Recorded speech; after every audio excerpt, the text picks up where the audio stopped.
Welcome, FTN, to my first solo stream for NBA. So what I'm going to do tonight is just kind of open things up, go into the Discord. If you've got any questions, fire them my way.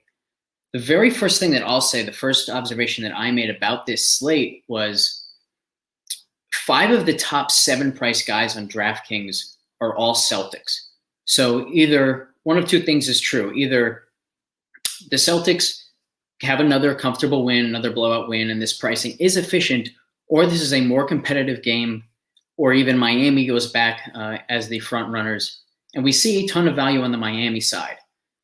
So those are my initial thoughts. I think there are a lot of ways to build with that. You can basically just go to the Celtics guys or sort of build for a more competitive game, leaning on some Miami guys. I think Jimmy Butler would be the guy that I'd start with from Miami. Really seems like either he's the best player on the floor or Miami is completely outgunned. So yeah, those are my initial thoughts. Let's see if any questions pop into the Discord. Otherwise, I'll get into some of the rotation stuff. I think we did see some new rotation things from Boston's side, at least in the last game. So we can get into that. I'll drop a note in the chat right now for some questions.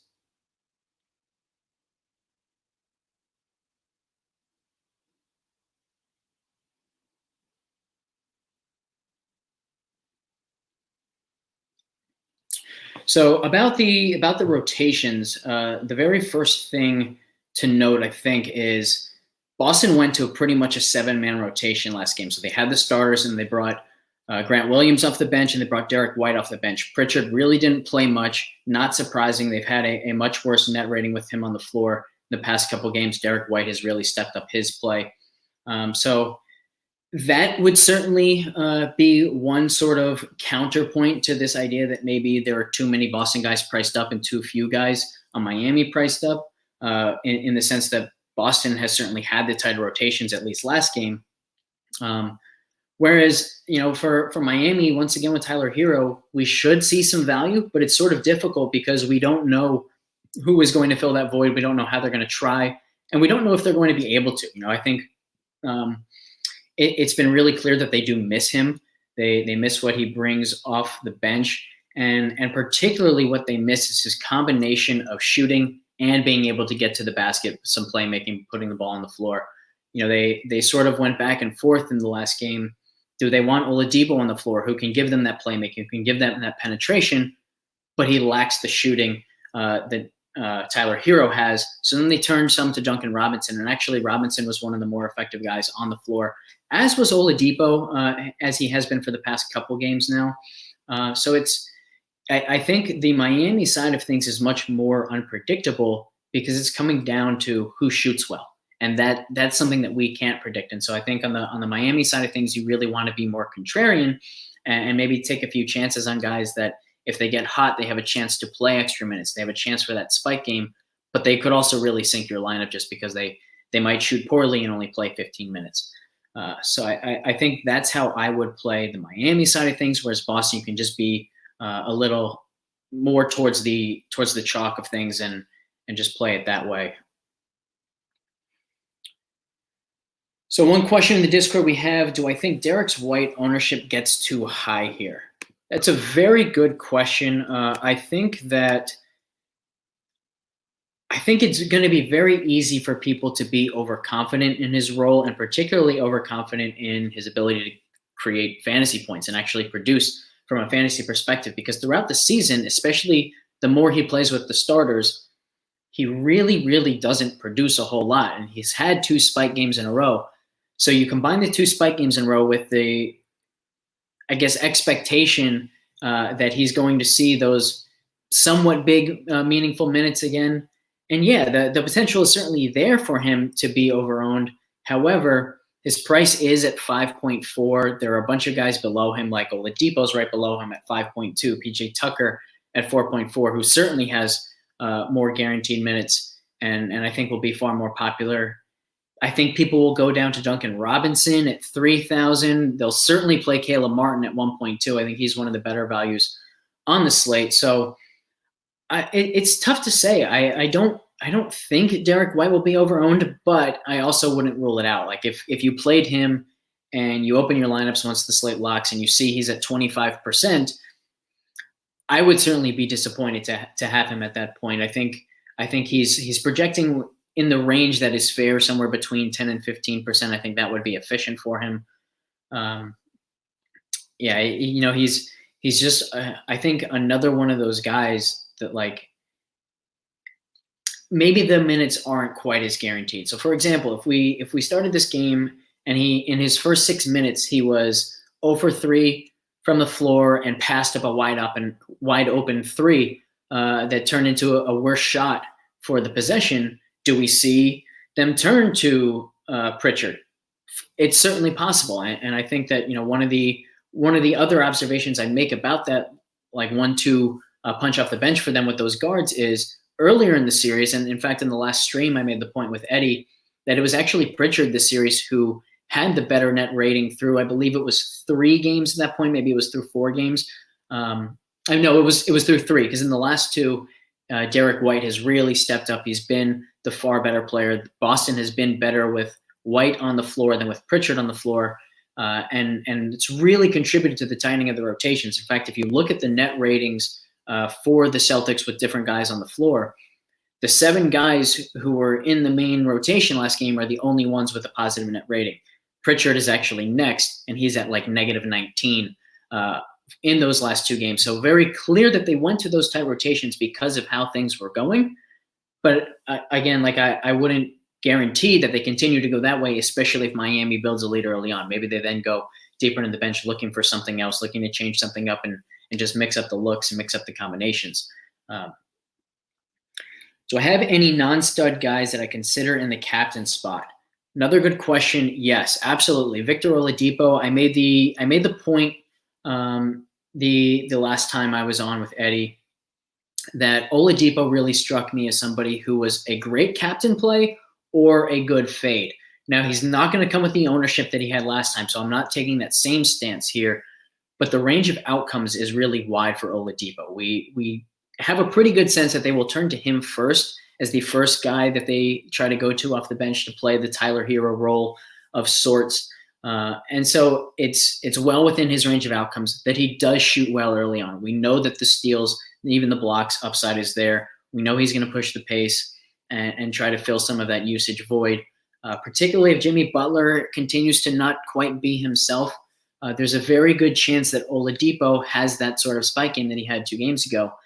And so he is absolutely a viable captain option.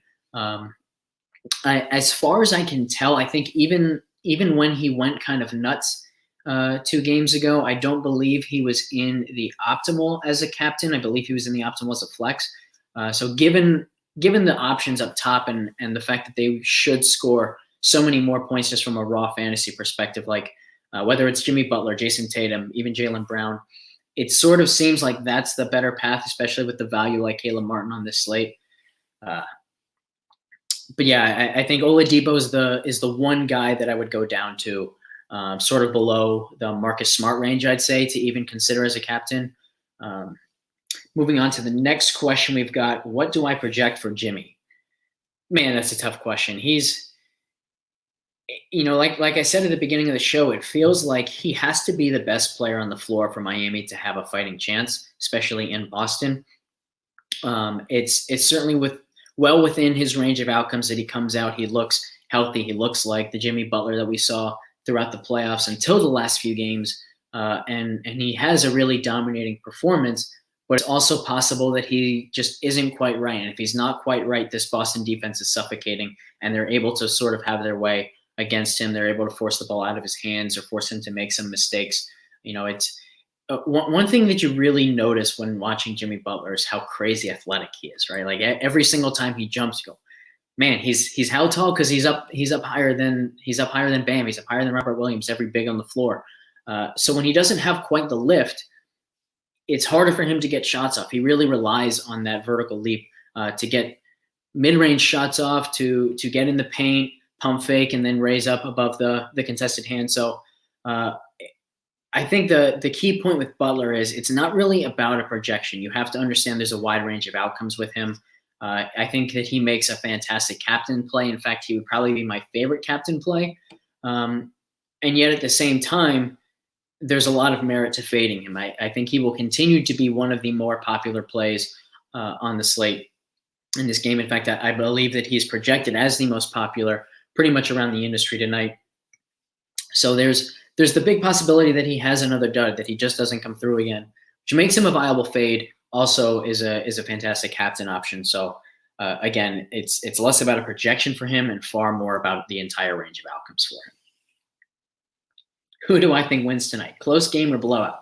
Another good question. I don't really have a lean on who wins. I think a better point here is I don't think it's so much randomness or an accident that we've seen as many blowouts as we have in this series. I think it's more a product of two extremely tough half-court defenses and two offenses, particularly on the Miami side of things, that they're going to struggle offensively in the half-court. Miami in particular is really, really dependent on getting stops, creating turnovers, and being able to push the pace a little bit, get out in transition, and face this Boston defense before they're able to set themselves. So I would say, of course, it's possible that we get a close game. It's probably more likely than not that we get a close game, just because that's, historically that's how far more playoff games go than not, and that's how far more basketball games as a whole go than not. But I would also say I don't think that we've seen some kind of fluke in the amount of blowouts. I think it's been a complete product of the type of teams these two are and just how good their defenses are. So basically, like, whichever team is getting the more stops, whichever team is creating the turnovers, they're the ones who are then getting much higher quality shots on the offensive end because they're not facing a set defense. So it would not surprise me to see the trend of blowouts continue. Now that said, I think from a prediction standpoint, if I had to make one, I'd lean Boston here. Not only are they at home, but I just don't have a ton of confidence in Jimmy Butler's health, his ability to be the best player on the floor, and I'll continue to harp on the fact that I think he has to be for them to really compete and have a chance to win this one. Now, they did win one when Bam went completely nuts. I believe it was 62 DraftKings points, and that was on a really down game from Butler. It was on a really limited game from Butler. But at that point, Boston was sort of in that mindset that all they had to do was stop Jimmy. Now they recognize the fact that, okay, there is this second threat in Bam, I think they're more prepared to keep somebody else from beating them. It just has to be a heroic performance from Jimmy Butler to keep them in it. Got another question coming in here.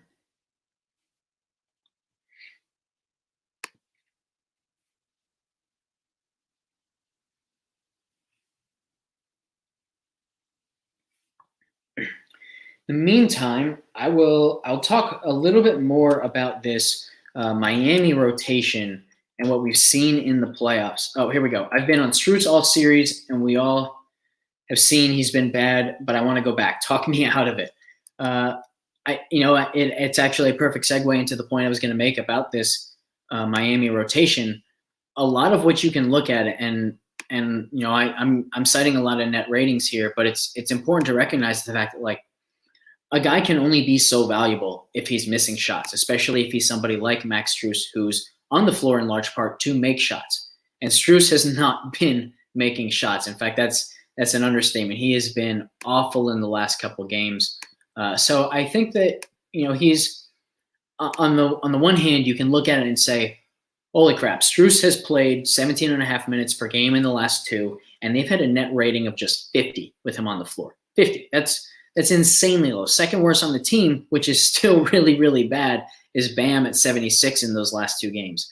They've had a negative 70.3 net rating in Strus's minutes in those games. Now, it's been ugly for a lot of these guys. It's been negative 40 for Lowry, negative 36 for Tucker, and hovering around negative 30 for both Bam and Butler.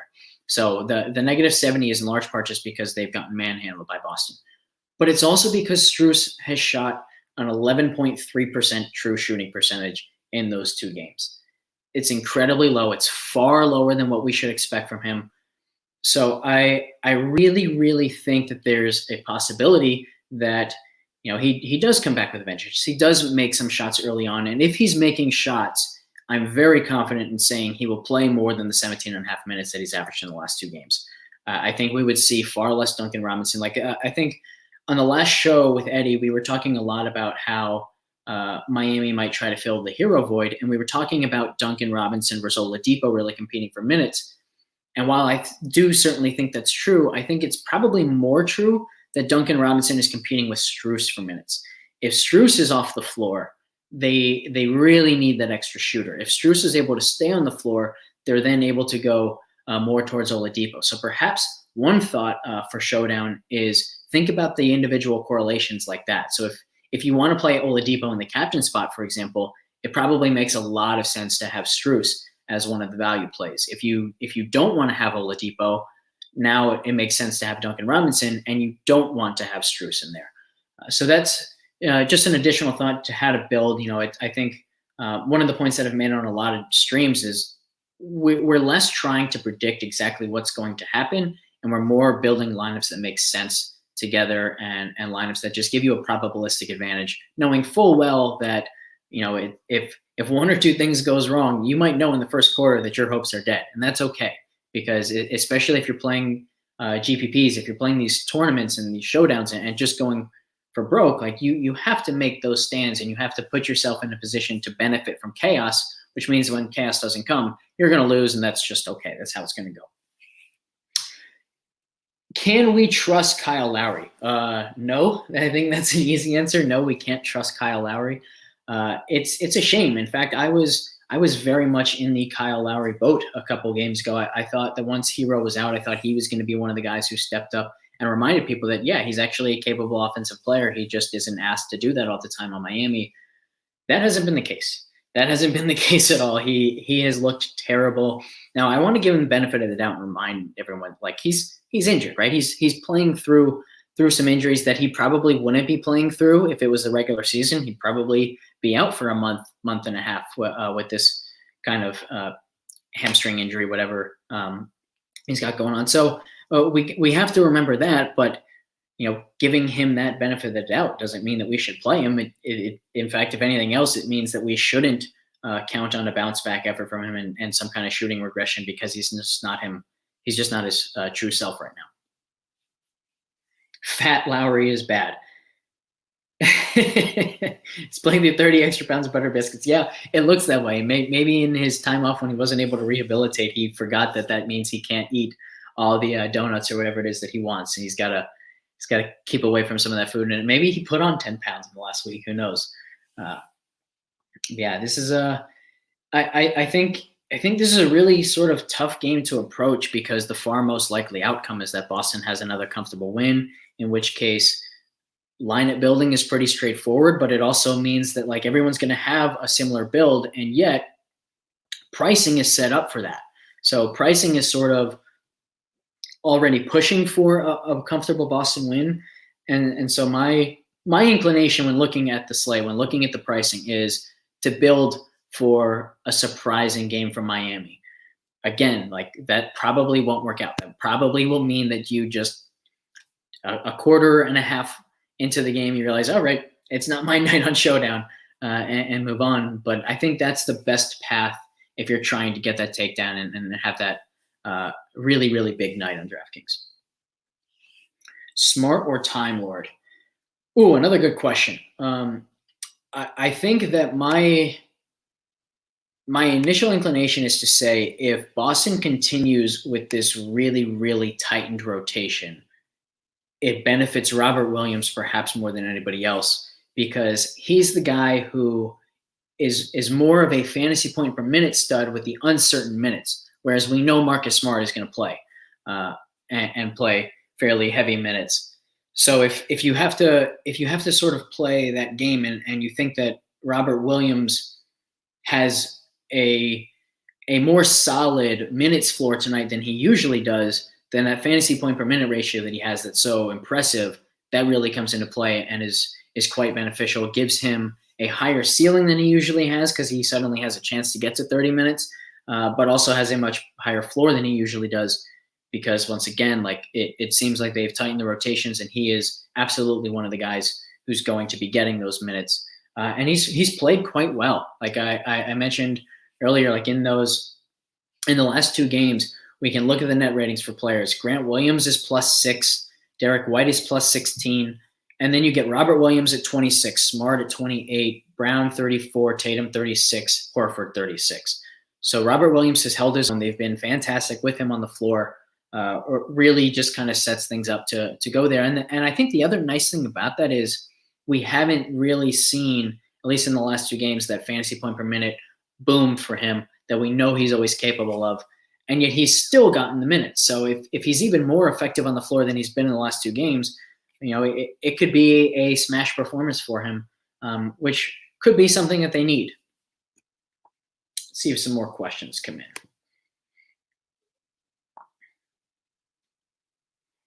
And the Celtics lineup is confirmed once again as Marcus Smart, Jaylen Brown, Jason Tatum, Al Horford, and Robert Williams. So he's getting the start.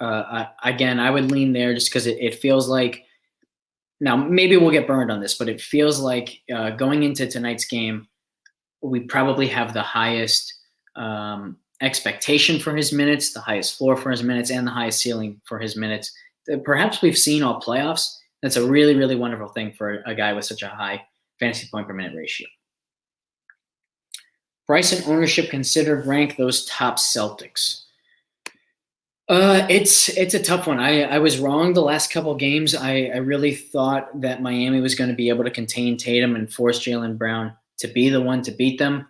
Tatum has had some big games. I think that that's fully factored into the price, of course. 9.8 for Jaylen Brown, 11 for Jason Tatum, and it appears like Tatum will be the higher owned of the two, which makes me once again want to go to Jaylen Brown.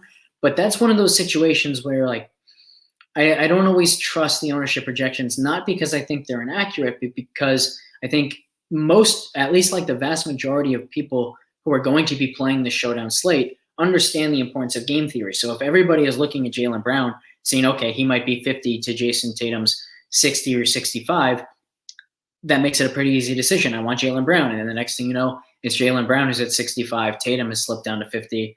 You think, God damn it, why did I overthink that? I should have just played the better play. So it's sort of a toss-up for me, honestly. I think I would definitely try to build a lineup that has both. In fact, I would try to build a lineup that has all of Tatum, Butler, and Brown. I do think it's fairly easy to do because I think the one guy that I feel confident about from a value range and paying off his price tag is Caleb Martin at 1.2. Not because I think that he's in line for more minutes than these other guys. In fact, I would say he's probably in line for slightly less. But it just is going to take a lot less for him to get there. 1.2 is by far the cheapest on this slate. Like he's 1.2, then it's Deadman at 2.4, Duncan Robinson at 3. So consider the fact that the difference between Caleb Martin and Duncan Robinson is larger than the difference between Jason Tatum and Jaylen Brown. So that makes it a pretty straightforward play to go to Caleb Martin, in which case it suddenly is a little bit easier to fit all 3 of those top price guys.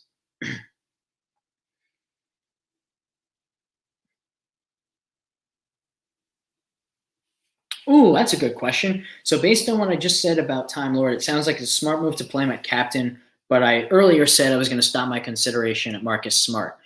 Good point. Very good call. Yeah, I'm actually very much okay with Robert Williams and captain. In fact, it looks like he will be one of the more contrarian captains on the slate. So I definitely like that build. And it would then make sense, like if you use Robert Williams at captain and you use the value play in Caleb Martin, suddenly it's very, very easy to fit all 3 of those stud guys in the flex position. So I love that call. That might be my preferred build. Personally, I'm not going to play NBA Showdown. I never do. I'm full go in MLB and PGA now at this point. But yeah, that would probably be my preferred build at this point. Again, like I play a very contrarian style. I'm always going for the top 1 percentile finish. So understand that if you are going that route, like it's probably not the optimal, especially if you're playing cash. But it's the path, I think, of least resistance to a takedown, and that's sort of the way that I want to build. Last man in from 5,400 down. So I would go back to the discussion on correlation of value plays. So Victor Oladipo in a vacuum would be my choice in this range, but I don't really want Oladipo if you have certain other value plays. Like if you already have Duncan Robinson in, I'm suddenly less inclined to say him. If you have Robinson and Strus, now I would say you're definitely not playing Oladipo. So it definitely depends there. Which was my favorite Avengers I was in? I have no idea what that question means. I must have missed an inside joke in here earlier. I also have to admit, I don't know much about the Avengers, so maybe I'm just missing some baseline knowledge on the Avengers there. But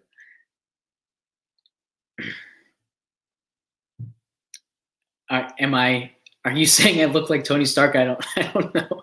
All right, here we go. Here's a basketball question. Talk Bam a little bit.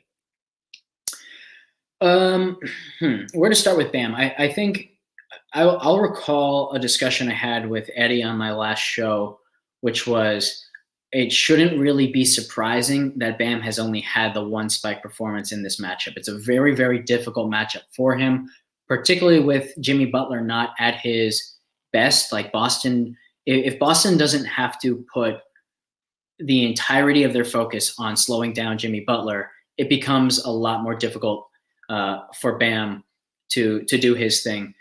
So I would lean maybe not towards fading him. And in fact, like if I go back to that original point that 5 of the top 7 priced guys are Celtics, it sort of says to me that if you are building towards the Miami side, basically every single player in Miami is a value. And I think, another point to that is Miami is probably going to have the more concentrated production. Like any one of these Celtics, particularly in the starting 5, can have a spike game. I don't really think that's totally the case with Miami, or at the very least, like a spike game from Max Strus is not the same as a spike game from Al Horford. He's not going to do as much. A spike game from Strus or Vincent or even Oladipo probably doesn't compete with a spike game from Marcus Smart. So that would then lead you to believe, as long as this game is competitive, there is a lot of value on Bam. There's a lot of value on basically every single Miami guy. So once again, I think it's a wide range of outcomes sort of thing. Like and very, very correlated to the outcome of the game itself. Like if you told me that Miami wins by 10 or loses by 10, it doesn't totally change the projection of Horford much. But if you told me Miami wins by 10, now all of a sudden, like my projection for Bam is going to be significantly higher than if you told me they lose by 10. So I think it's just another one of those things where like I very consciously want to shy away from a projection for him and more say, if this happens, he could do well. If this happens, he could do poorly. Would I pull him from captain consideration? No, in fact, the opposite. I think it means that because he has that wider range of outcomes, he has a ceiling disproportionate to his $8,000 price tag. It just also means that he has a low floor if Miami kind of gets kicked to the curb again. Who is my favorite captain? I think my favorite captain has changed like twice already this show. In a vacuum, I think that my favorite captain would just be Jimmy Butler. But when you consider the entire configuration of a lineup, I think it's Robert Williams, so that it becomes easier to fit all of Jason Tatum, Jimmy Butler, and Jaylen Brown. If you can fit all those 3 with Butler as the captain, that's the way I would do it. But my whole strategy for attacking this slate would be build for a surprisingly positive performance from Miami and understand that probably won't come and you probably won't make any money tonight. But if it does, you'll be set up to make a bunch. I'll wait a couple minutes to see if we get any more questions rolling in. Otherwise, we can cut this show early and go enjoy our nights. Hopefully, if there are any other MLB DFS players, hopefully our lineups are crushing it right now, and I don't even know it, which is always a nice surprise when you get off a stream. I think that's been my biggest not necessarily surprise from all the streaming that I've done over the last few months, but it's it's one of the more exciting moments. You finish the stream, you open up the phone and say, all right, am I getting crushed or am I doing really well tonight? It's always an exciting couple minutes right there. All right, it seems like we are out of questions, so good luck everybody, and let's hope for finally a competitive basketball game to watch tonight. Have a good one.